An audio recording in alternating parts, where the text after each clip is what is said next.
The Ukrainian language is a crucial aspect of Ukraine's struggle to remain independent of Russia. Preserving the Ukrainian language is essential for maintaining Ukraine's distinct cultural and national identity, and in the current context, to resisting efforts by Russia to control and dominate it politically. During Ukraine's history, there have been efforts to suppress the use of the Ukrainian language, particularly during the Soviet era, when Russian was promoted as the primary language of communication. However, since Ukraine gained independence in 1991, there has been a renewed emphasis on the Ukrainian language and its role in shaping the country's national identity. The Ukrainian government has taken steps to strengthen the status of the Ukrainian language, including passing laws to promote its use in public life, education, and government institutions. It has also sought to counter Russian propaganda efforts by promoting Ukrainian language media and cultural events. Russian propaganda has labeled this process as persecution and Russophobia. Welcome to Silicon Curtain. All our content is also available on popular podcast platforms like Spotify and Apple Podcasts. Please like and subscribe to help new people find our fantastic speakers. And of course, if you enjoy the content, consider supporting us by becoming a patron. We'll be adding exclusive content there, such as chats and FAQs and extended conversations with our amazing guests. Ina Sopronchuk is creator and host of the popular YouTube channel Speak Ukrainian, and has made it her mission to be a guide to the language and culture of Ukrainian ancestors. She created the online school Speak Ukrainian, and as well as the free course, she's created textbooks, flashcards, and structured online classes to help her audience reach their language goals. The course is intended both for interested foreigners, but also for Ukrainians to help connect with their ancestral roots. Ina regularly posts video lessons about Ukrainian grammar, vocabulary, and phonetics. Welcome to the channel, and I'm delighted that you could join me, even though you are now back on a trip in Ukraine itself, aren't you? Yeah, привіт. Thank you for inviting me. And I would like to talk to you about the language issue, because it is still a very important thing here. And yes, I'm in Ukraine. I'm happy to be here. And to tell the truth, yes, we still have the war in Ukraine, but I feel safe here because it's my native land. And yes, you feel here like at home. That's good. And you have power, and you had a relatively smooth journey. And I think that's an extraordinary testament to the resilience of Ukrainians, the fact that apart from at the very front lines, so much infrastructure, supply chains, transport, electricity, so many aspects of, quotes, normal life are still working. Yes, it's true. Currently, I'm in the city of Mykolaiv. It is located in the south of Ukraine. Yeah, it takes like 1 hour to drive from Mykolaiv to Kherson, and 2.5 hours to drive from Mykolaiv to Odessa. And Mykolaiv was under heavy missiles 9 months before the occupation of Kherson. And yes, and the city is destroyed a lot, but now I see that it fully restored, and everything works here. And I walked in the central street yesterday, and there were a lot of people, a lot of kids, women, youth, and all restaurants, coffee shops, banks, some administrative buildings, everything works. And so you feel the life in the city. And yes, and there are many Ukrainian flags on the streets. So, and yes, you feel the spirit of Ukraine here, and I love it. And of course, all like service people everywhere they speak Ukrainian.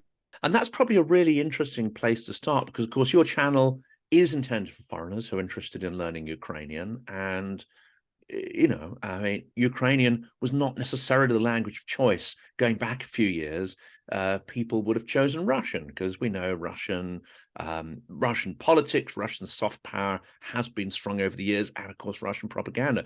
But there's been an uptick in the interest of learning Ukrainian. But it's not just confined to foreigners, is it? There are many within Ukraine whose primary language may be Russian, and their Ukrainian may be a bit rusty, or they can read it but not speak it. So what's your impression of the uptake of Ukrainian language within Ukraine itself? Before the full-scale war, of course, most people in the east, south, north of Ukraine, they used to speak Russian, of course, and that was because many people from Russia, they moved to Ukraine during the Soviet Union, and especially in the east of Ukraine, there were a lot of mines, factories, plants, and people from the northern eastern parts of Russia, they were forced to be there, and they worked there at the factories, and they were originally like from Russia, and of course they spread the language and the culture there. And in the south of Ukraine, people also used to speak Russian language a lot. That's true. And like Odessa, I think the half of the population of Odessa were Russian people, and of course they moved there, especially during the Soviet times, because Odessa was like a beautiful resort city with a Black Sea, with the beautiful views, with the so many people wanted to live there in Odessa. So there were different factors that formed this Russian-speaking atmosphere in these regions of Ukraine. Although I was born in the south of Ukraine, in Kherson region, and I went to Ukrainian school, and I learned Ukrainian language for 11 years at school. I learned English language for 6 years, and I learned Russian language 3 years.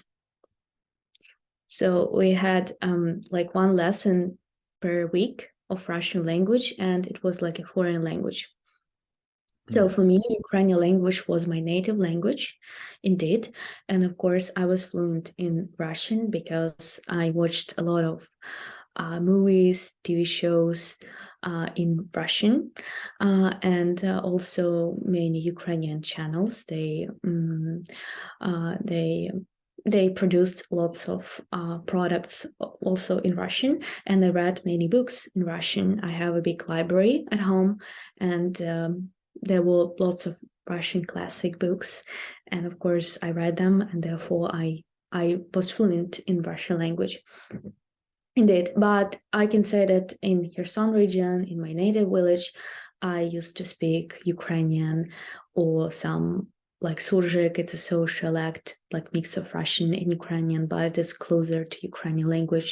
And then when I went to Kherson to study at university, and of course my group mates and university teachers, they spoke Russian, and I started to use more Russian language there. But then after 2014, at university, all subjects were only in Ukrainian language, because we had lots of subjects, like some general subject like psychology, like psychology, philosophy, etc. They were taught in Russian language, and we had all teachers, like they were very old, like from the Soviet Union, etc. So they got their education during the Soviet time, so it was obvious. But then when we had more like topics connected to the linguistics, when we learned language and translation, of course we spoke and write essay or different thesis only in Ukrainian language. And of course, yes, I think that after 2014, the situation started to change, but very slowly in the south of Ukraine. That's what I can say. And then in 2018, we had a language law that started to become popular in 2019, when service people, they had to speak in Ukrainian language.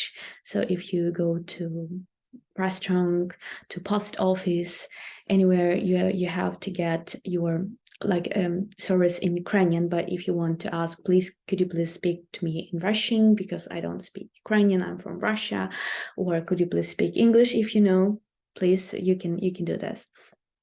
So I can say that in Ukraine,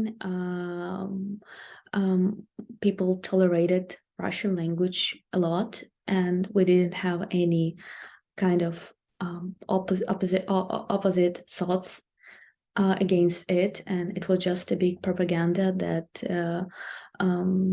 like in Ukraine there are some nationalists, or in the west of Ukraine there are people, and they want to cancel Russian culture and language, etc. But it wasn't true. We just lived in our country and we felt free, and you could speak any language at home, and even right now it is okay. You can speak any language in your everyday life, so it's up to you. But in public, yes, you have to speak Ukrainian. But the situation changed. Also in 2012, we had the President Yanukovych, and he wanted to adjust the language law about the regional language. So Ukrainian language was always the official language of Ukraine since 1991. The only one, but after 2012, the former President Yanukovych, he tried to make this law about the regional language. He wanted to make Russian at the second language in some specific regions in the east and in the south of Ukraine. But then, what happened then. He failed, and of course he couldn't do that. Yes, and anyway, most Ukrainians, they were against this idea because they didn't like it. Yeah, so, and that was the situation before February 24 in Ukraine.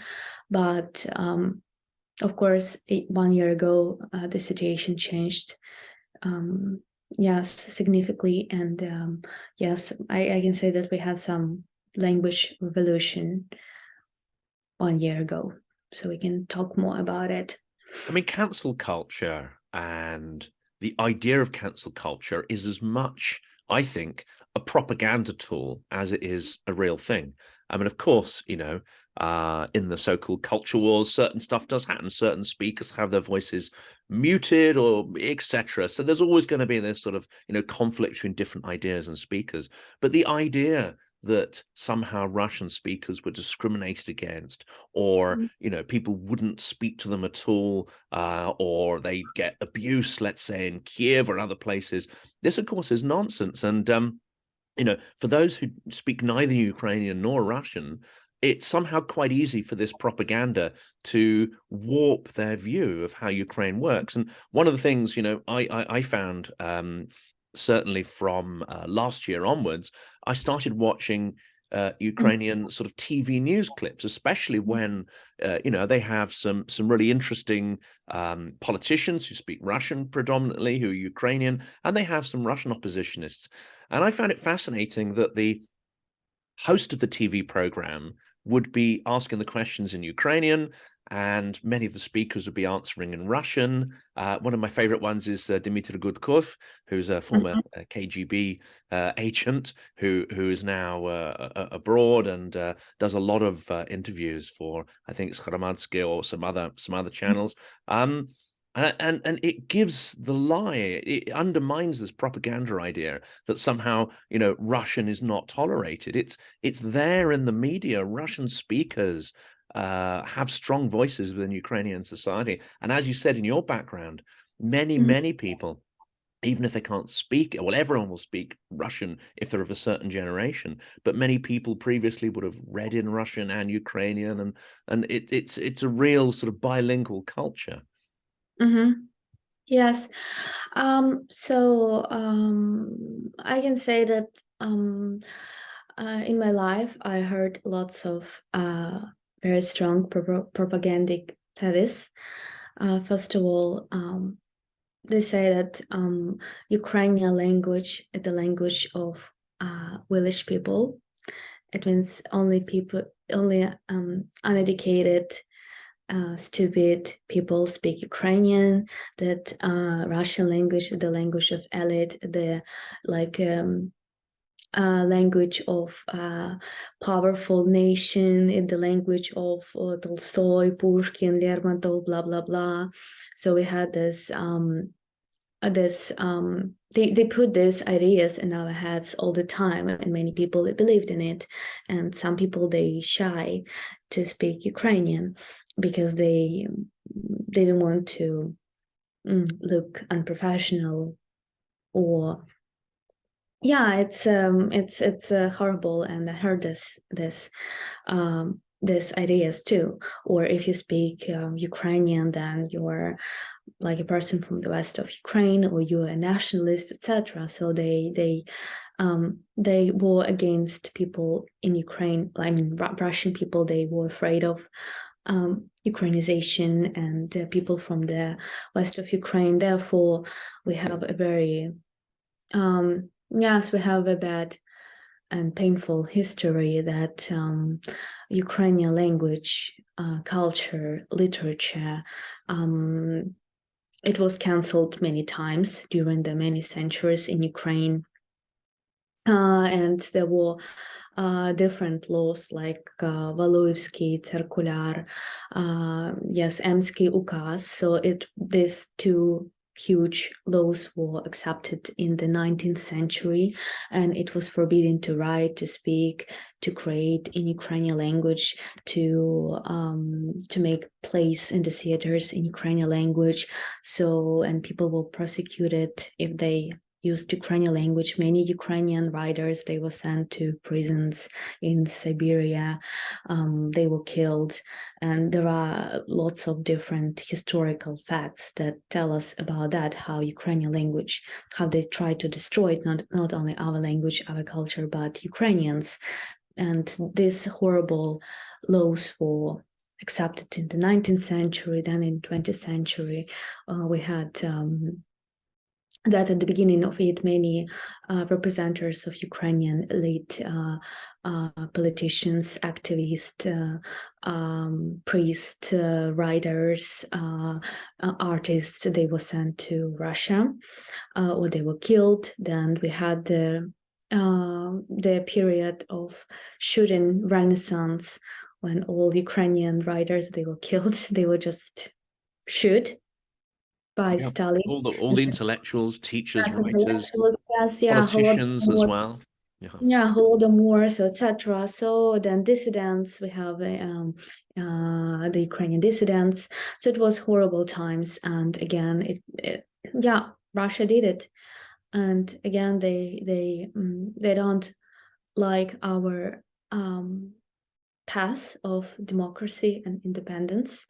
And after 2014, after the events on Maidan that started in autumn 2013, and then was all these horrible events with the occupation of Crimea and the war in the east. So many Ukrainians, they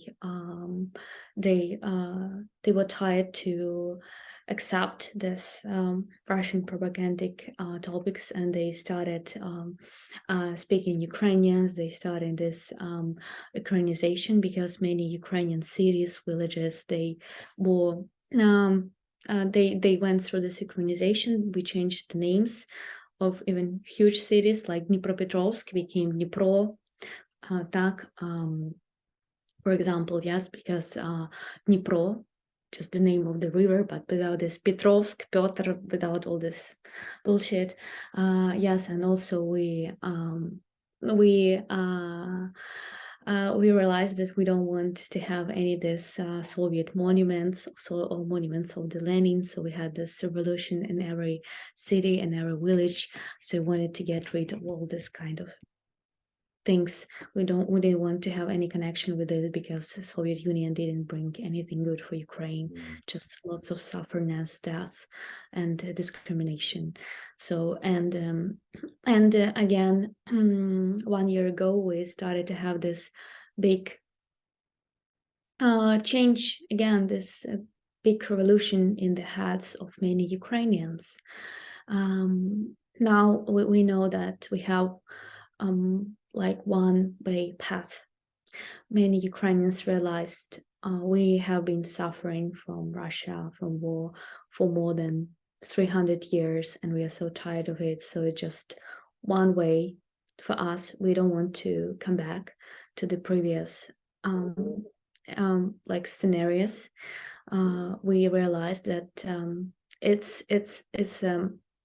our chance to change. It's our chance to change it forever, because otherwise, if we will lose, we will have this wars again and again. And I don't want my kids or grandkids to go through these horrible events again. So many Ukrainians fight fiercely for that, and for my turn, I do my fight too, and it's like my language front. Therefore, I try to do as much as I can to spread Ukrainian language across the whole world, and also I give lots of interview to Ukrainian media, and this way I try to inspire Ukrainians to switch into Ukrainian and to show them the examples how foreigners can learn Ukrainian and speak it, and all Ukrainians know Ukrainian language. As again, it's a propaganda thing that Ukrainians don't know Ukrainian. They know it because we learn Ukrainian language at school. And I can say that before 2014, like 65, 70% of schools were Ukrainian, and like less than 30% of schools were Russian. But of course, even these Russian schools, kids learned Ukrainian language. They had the subject Ukrainian language, Ukrainian history, Ukrainian literature, anyway. But after 2014, we don't have any Russian schools anymore, only Ukrainian schools. Yes, that's true. Yes, and yeah, so the situation changed, and right now we have the formation of new Ukrainian elite, and after the victory, we will form our new government, and there will be the Ukrainians of the new generation, Ukrainians who were born in the free Ukraine, the Ukrainians who don't cry or have this, memories about the Soviet Union and how great life was there, and everything was cheap, and government cared about you, and education was free, and like the hospitals were free, all this blah blah blah, this bullshit. So people, it's like, I mean, the generation of old people, who are like 50 plus, they had this bittersweet memories, but as again, it's like life was bad in the Soviet Union, and people, when they break up, they remember only about good things to say about these people. They And it's the remember aging process, isn't it? Everyone remembers when they were younger. I mean, you still are younger, but everyone remembers back to when they're in their sort of, teens and 20s, and the yeah, you summers still were nicer, the sun was warmer, everything was better. yeah, all the stuff. Yeah, I think, oh, when I was a teenager, it was so great.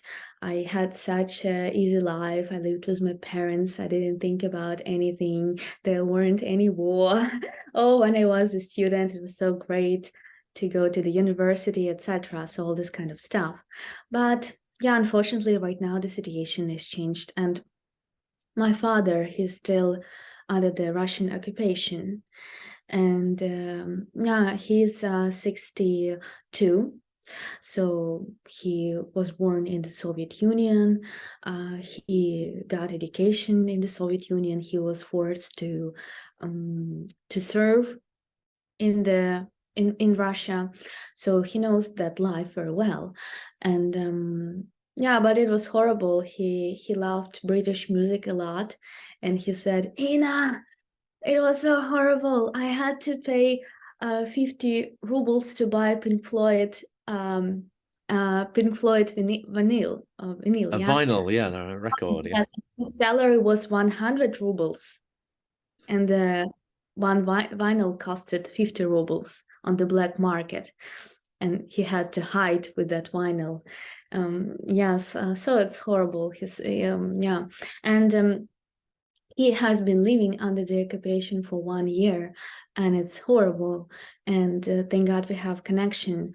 He can call me, but he says, Ina, I'm so tired to live here under the occupation. It's so difficult. I feel like I live in the Soviet Union again, and there is nothing good about it. We don't have TV, we don't have internet, we don't have any communications here. It is difficult to get some medicine or some food. So he said it's so bad. Yes, and nothing works in the village. Although they try this works authorities, they try to show that life is great there, but unfortunately that's not true. Well, we Laws. know that the Yeah, so villages in not, Russia yeah, are yeah. not invested in. Yeah, yeah. Villages in So Russia my, are yeah. So my dad, he can catch Ukrainian radio. It's like when he was young, he tried to catch American. I think there was some radio American voice. He tried to catch it to listen to some Beatles music, something like that. And right now he's trying to catch Ukrainian radio, and he can do that. And when he catch it, he calls me and he cries that he hears Ukrainian language. And when my dad calls me, we speak only Ukrainian. We message each other only in Ukrainian. Although he didn't. Yes, like he. I mean, he just lived his peaceful life, and he didn't have any like thoughts against anybody or against Russia, etc. But now he doesn't want to live this life anymore. It's tough for him, but it's tough for me too. But yes, although he said, it's again like life in the Soviet Union, and it was really bad, and now I live this life again. I don't want to have this life again, but I hope Kherson region will be liberated soon, and I will be able to see him.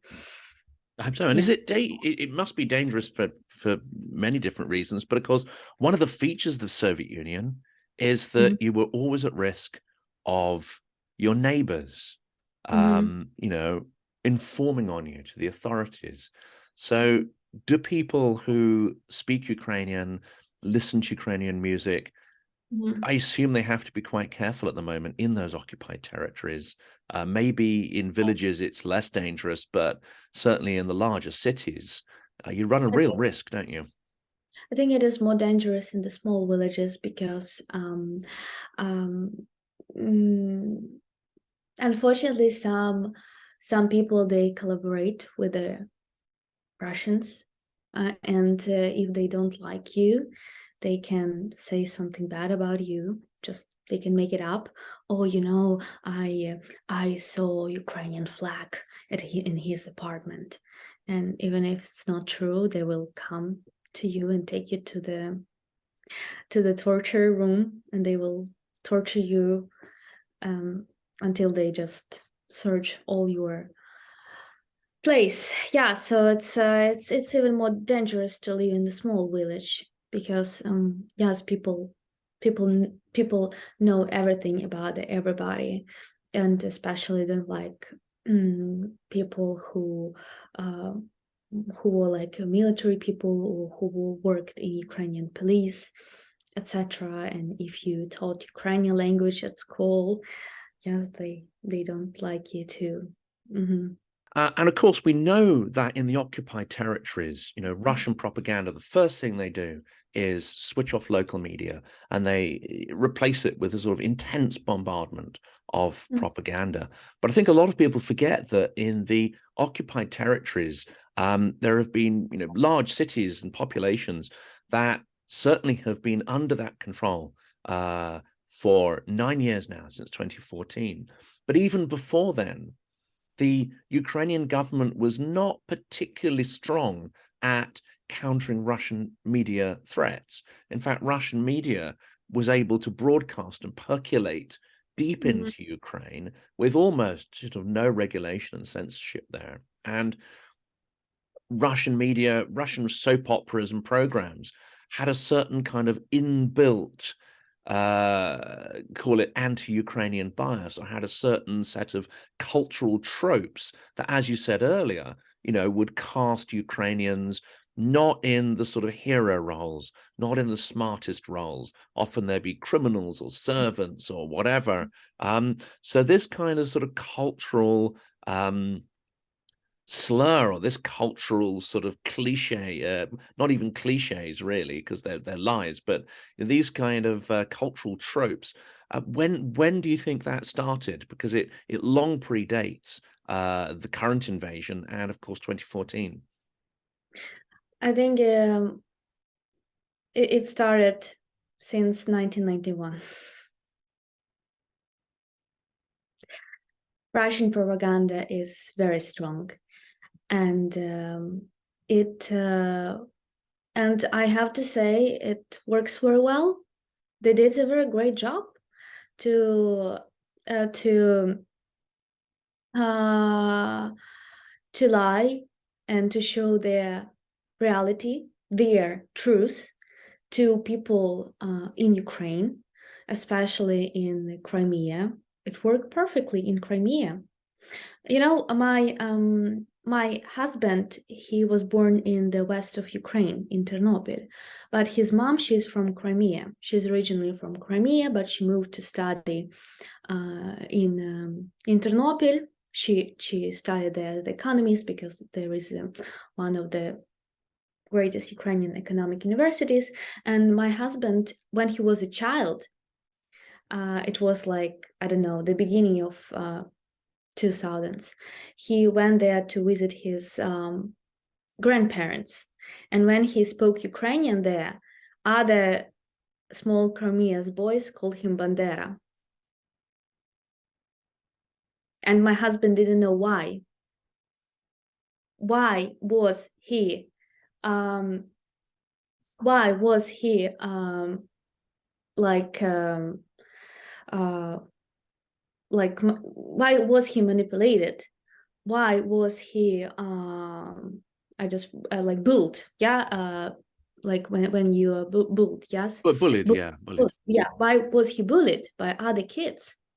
Why? He didn't know that he what is going on. So yes, unfortunately, we lived under this strong Russian propaganda since 1991, and it spread across the whole world in many countries. And they wanted to make people believe in their power, in their imperialism, that this is the most powerful nation in the world. They have the most beautiful culture. The Russian language is yes, it's strong, and this beer, vodka, blah blah blah. They make it so romantic, but there is nothing romantic about it. Yeah, so yeah, we had it since our independence, because they didn't want it. They didn't want the collapse of the Soviet Union, and of course they had it on their mind to to renew the Soviet Union, and they tried to occupy Crimea several times, and they tried to do it in the 90s, but they failed. But yes, our brother country, they tried to do that. They were waiting for this moment, and when we were really weak during the Maidan times, when we made our former president escape to Russia, and we fought for our democracy, we were this like weak moment in our country. We had the revolution we needed to figure out, but they used this moment to hit. Yes, to put, as we say, to put knife in our back, you know. And yes, we see what happened, and we still see what is happening. Their propaganda, they were zombieing their people for more than 30 years, and now Russian people truly believe that we are Nazi here, fascist Nazi. It's bullshit. It's horrible. It's surreal. I can't believe it. I mean, one of Yes. those propaganda lines, of course, is that it's Putin's war, blah, blah, blah. I mean, that of course, can't be possible. You can't have a war on this scale without hundreds of thousands, if not millions of people being directly involved, giving their energy, their time, their imaginations into this horrific, aggressive act. You know, and even if you go back to Tolstoy, he talks about the same thing, you know. The invasion of Russia is not just Napoleon's war. It takes millions of people, you know, and he questions why, you know, why does this happen? And you have to think about those individuals and the actions they're taking. And it's the same now.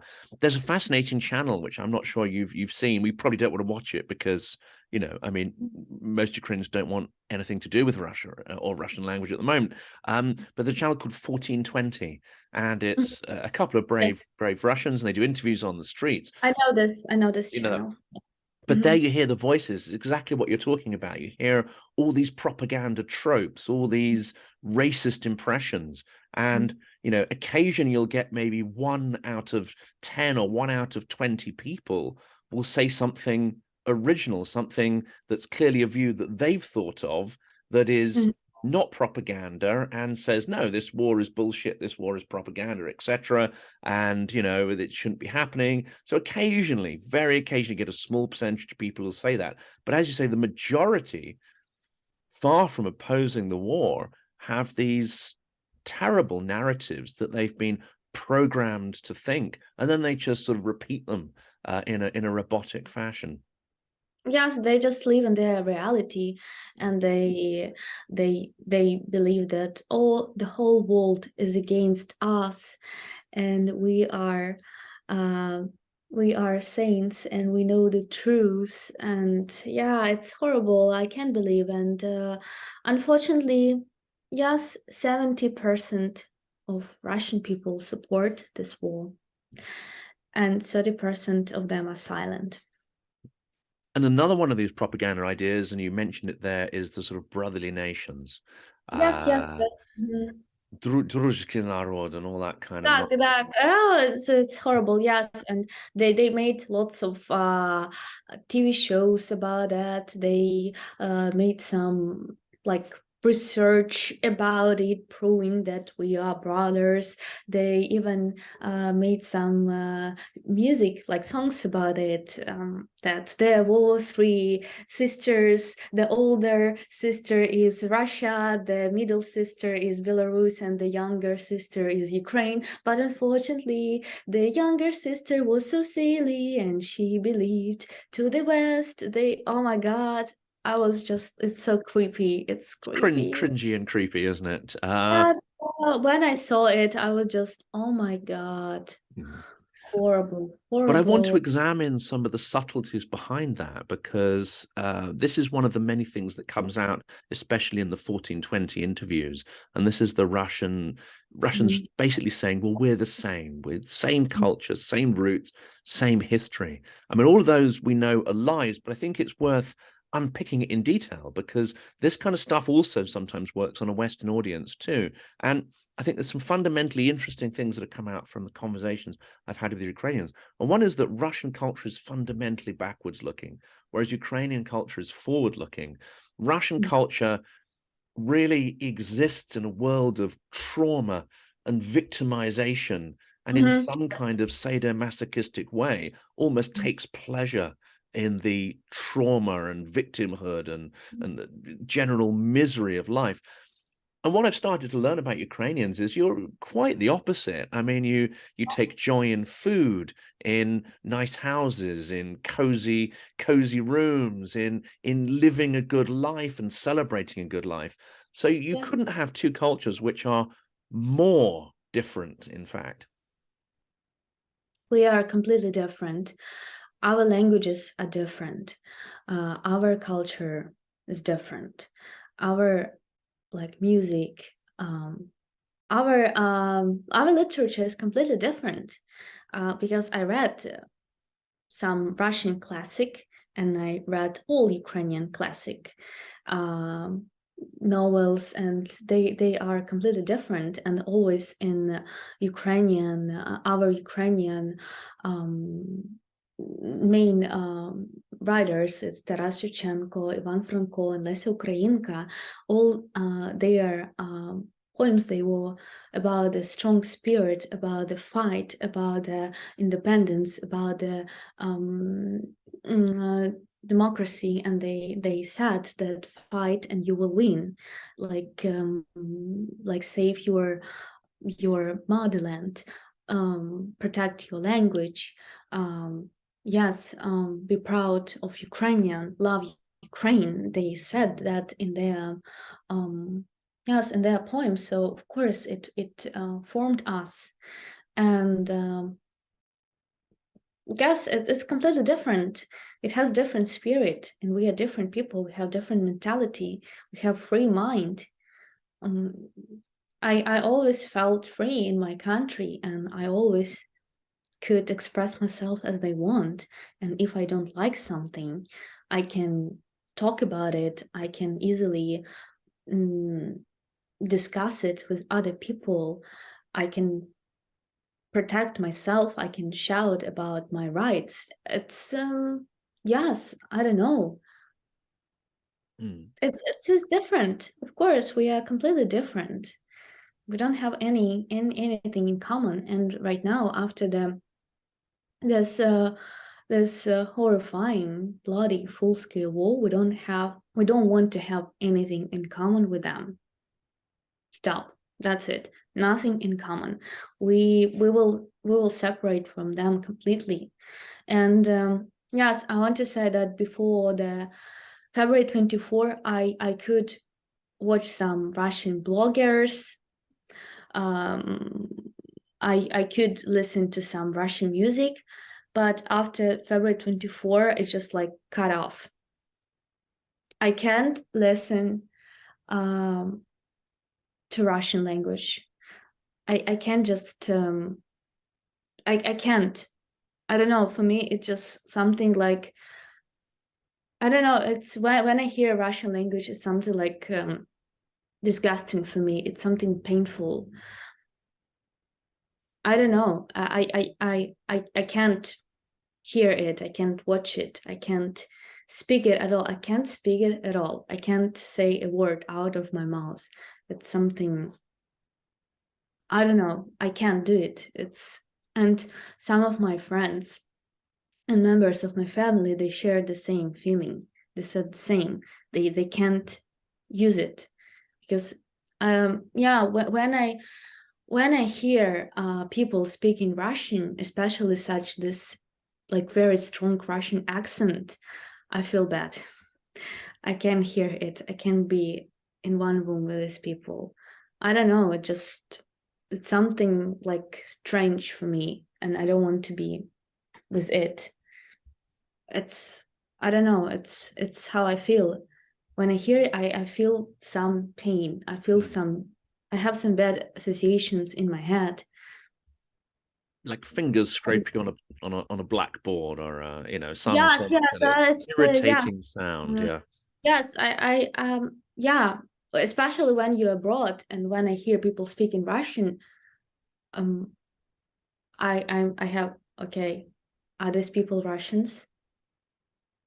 What can I expect from them? I don't want to be near them. I don't want to hear them. It's yes, yes. So mm, No, no. I always go past and say Slava Ukrainia when I pass them Yeah, by, and yes, it'll that's have either exactly. one effect, Oh irritate yes, them, I or speak. yeah. Yes, I have my bag made in Ukraine. I have Ukrainian I have this bag. I have this Ukrainian just hairband. So I have lots of Ukrainian symbols on me. So people, when they see me, they can clearly know that I'm from Ukraine because I'm proud of it.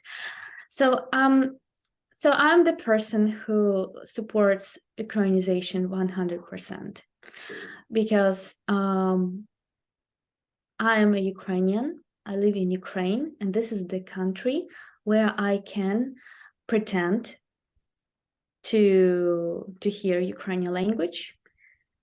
There is no any other country in the world where I can pretend to be served in Ukrainian, pretend to hear Ukrainian, pretend to listen music in Ukrainian, to go to the theater and see plays in Ukrainian, to read, to buy books in Ukrainian. So yeah. Exactly right. And politically, I think if we take this connection between language and politics, I think a lot of people also won't quite realize. We talked Mhm, about how Russia weaponizes its culture, and we've talked about how it's taken its soft power and it's basically squandered it through mhm, its aggression and through using, whatever good and bad it had in its art and culture. It's all now been weaponized mhm, because the people who rule Russia don't care. They don't care about any sort of heritage that it might have had or any positivity in the world that it might have achieved.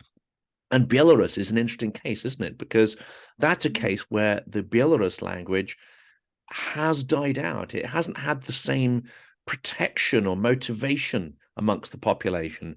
And in the cities, it's all but died out. It's only in mhm, villages amongst the older generation that you mhm, can still hear it. And it doesn't have that same sort of cultural strength, perhaps because it's a smaller country, perhaps because the process of Russification was more brutal there, almost yes. certainly because they've been under a Russophile dictatorship under Yes. Lukashenko for such a long period of time. And that's a good case in point, isn't it? For those who are saying that Ukraine needs to respect Russian speakers, blah, blah, blah, they fail to recognize that Russia uses its language as a weapon. And once you erode the language, you also erode the ability of that country to fight back or remain independent politically. Mhm. Yes. I absolutely agree with you. And I'm very sad about the Belarus people because they lost their language, culture, identity. They tried to fight for it, yes, in 2020, but they failed. Unfortunately, their spirit wasn't so strong, and I'm very sad about it. And yeah, yes, I remember in 2017, I was in Georgia, the country, Georgia, and I went there together with my friend. And yeah, we spoke in Ukrainian there. And then we met the girl from the Belarus, and she heard us speaking Ukrainian. She said, "Ah, are you from the west of Ukraine?" We said, "No, we are from the south of Ukraine." And she said, "You speak your native language?" We said, "Yes." And she said, "Our language died." No, actually, girls, we're the Russian colony. And yes, it was true, and it was upset, really upset. Yes, so I wanted to say that it was one of the biggest, like one of the Russian propaganda thing that we started this operation because Russian people who live in the east and south of Ukraine, they are suffering there. Their rights are weak there, and we want to protect there. Therefore, we want to liberate them there. And yes, unfortunately, yes, the eastern and southern parts of Ukraine suffered the most, and most people died there, and they keep dying every day. No, that's the horrific irony of what Yes, Russia is doing. The denazification, the yeah, Russification is actually targeting those but people who may have had some sympathy in the past. Yeah. it's an irony, but from another side, it has the different effect, because people in these regions, they used to speak more Russian. Now they don't want to speak it; they refuse it. So they have the opposite effect. Absolutely. And, well, you could apply that to so many things. Putin claims that Russia is in danger, and yet he's placed it in danger. He claims that we're trying to destabilize Russian society and politics, and of course he's brought about the same. He complains about being encircled by NATO, but through his actions he's expanded vastly the amount of NATO borders. I mean, none of it makes sense, and I think I've long ago ceased to try and rationalize what Russia does and what it says, because there's often no rationality there at all. But what you're doing is I think incredibly powerful, not just sort of culturally, but as a way of resisting Russian control, coercion, and propaganda, and as a way of uniting people so they're better able to be resilient and create a society there. So my last question is, where's your channel going, and how's it growing, and what are your plans for the next for the rest of the year in building the great work that you're doing? Yes, so I want to say that 1 year ago, we had a huge shock. We didn't expect that full-scale invasion, but it united us, and we realized completely who we are and what life we want to have in the future. And the price is very high, and there is no way to come back to the previous life anymore. And Ukrainian language became very popular, and in 2022 it popped up in the list of top 15 the most popular languages in the world, like that people started to learn. And especially, yes, Duolingo, they show the statistics that Ukrainian language became more popular in 577%. And of course, many people started to learn Ukrainian, and many people started to sign up to my course. I had to launch it every month, and I had to extend my team, and my YouTube channel started to grow rapidly.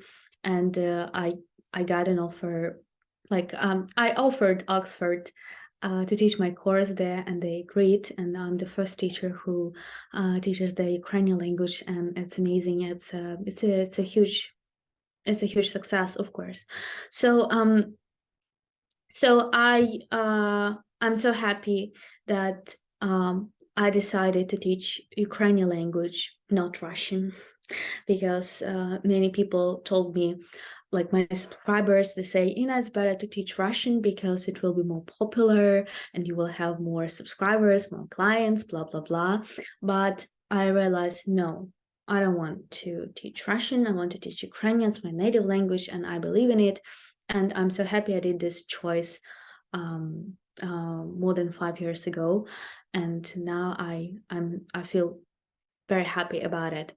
And so my goal is, after the victory, I'm going to open the cultural center in Kyiv. So it will be a hub of Ukrainian language and culture. So if you want to learn Ukrainian language, if you want to take some intensive courses or take some workshop how to make vareniki, or to celebrate the Ukrainian independence together with us, or to know more about the traditions, how Ukrainians celebrated Christmas more than 100 years ago, and we still celebrate it. So I think people can be get touch with the Ukraine. I mean, foreign people who will come to Ukraine after the victory to explore it, they will think about my cultural center. They'll think, okay, I want to go there first. So it will be like a huge like place for exploring Ukraine. So that's my goal, that's my dream. And yes, and I hope, I think maybe in the 5 years I will be in Ukrainian politics. I don't know. I just think I can be there and help as much as I can. And I believe that yes, there will be a new generation, my generation, elite, and they share Ukrainian language, all Ukrainian media, all Ukrainian writers, bloggers, artists. They speak Ukrainian, they switch into Ukrainian, and they show people that it's worth to speak Ukrainian because it's nice, and they keep creating more content in Ukrainian. So I believe we will have this Ukrainization, and people, they will proud to be Ukrainian, they will want to speak Ukrainian, they will want to create more in Ukrainian for Ukrainians. I believe in it, and I want to be I want to do something for it too. So that's my idea, and I hope that in the future, when I have my family and my kids, they won't know Russian. They won't be in need. I want my kids to know Ukrainian language, and if they want to learn foreign language, yes, you're welcome. English, Spanish, Italian, Chinese, French, please. Yeah. yes, please, or Russian, yes, because there won't be any need to learn it. That's my dream.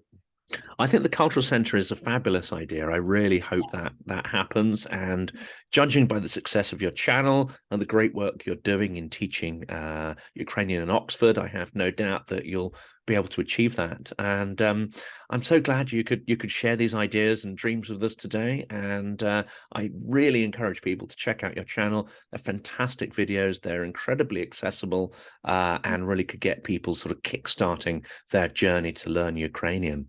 But thank you so much, and stay safe while you're visiting Ukraine. Thank you so much. Slava Ukraini. Героям слава.